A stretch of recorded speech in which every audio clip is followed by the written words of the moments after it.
Salut à tous, bienvenue aujourd'hui dans le Pays Basque. Nous nous retrouvons aujourd'hui dans la magnifique baie de Saint-Jean-de-Luz pour essayer la nouvelle Audi A4 Allroad avec un parcours routier qui devrait nous entraîner entre terre et mer afin de découvrir tous les aspects de ce véhicule très singulier dans la gamme Audi.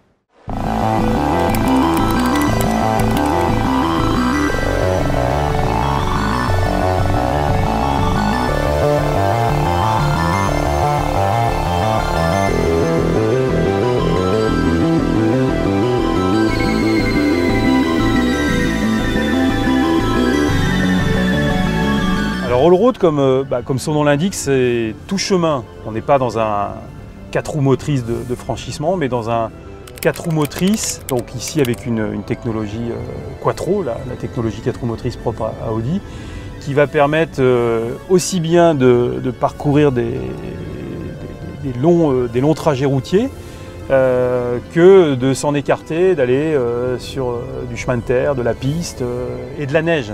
La Allroad avec sa garde au sol qui est de 3,5 cm supérieure à une Audi A4 Break va permettre d'affronter un plus grand nombre de situations.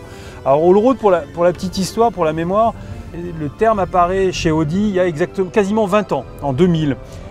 Sur la Audi A6 Break, et c'est un véhicule assez précurseur qui va être entre donc, le 4 roues motrices de franchissement et puis finalement le SUV et le break plus familial.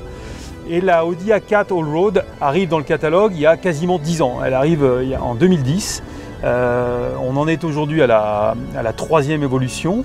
Globalement, il n'y a pas eu de révolution, on est toujours sur les mêmes caractéristiques que je décrivais, c'est-à-dire une garde au sol supérieure à la normale, des aménagements de carrosserie, et puis là où la différence va faire, c'est effectivement les motorisations qui vont évoluer comme sur toute la gamme Audi.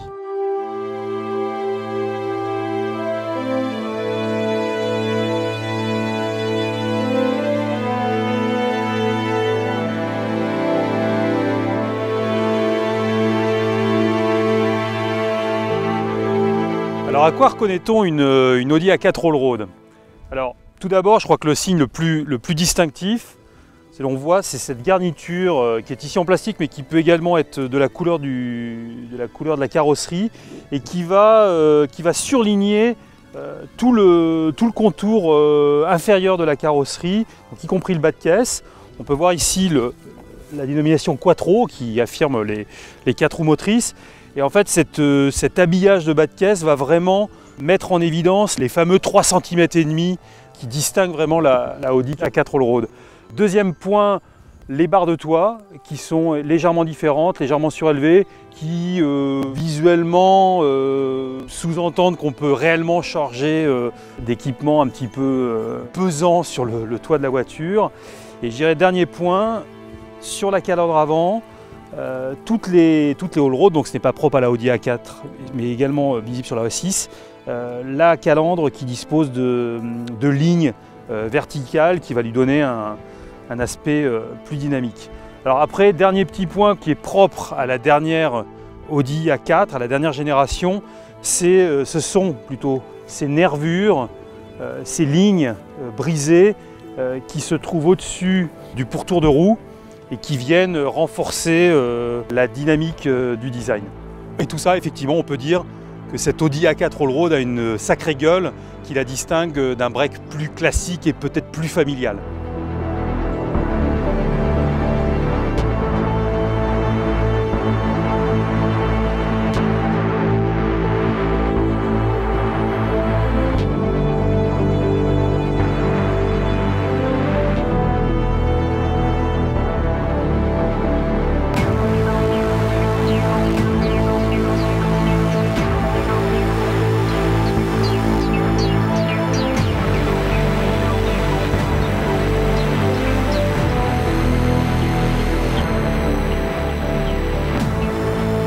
Nous revoici de retour en bord de mer après un itinéraire qui nous a emmené de la côte jusqu'en montagne, entre la France et l'Espagne, où on a pu appréhender finalement tous les aspects de cette Audi A4 Allroad.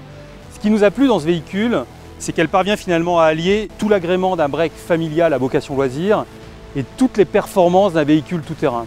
J'espère que vous avez vraiment apprécié cette balade et on se retrouve très bientôt pour un nouvel essai The Good Life.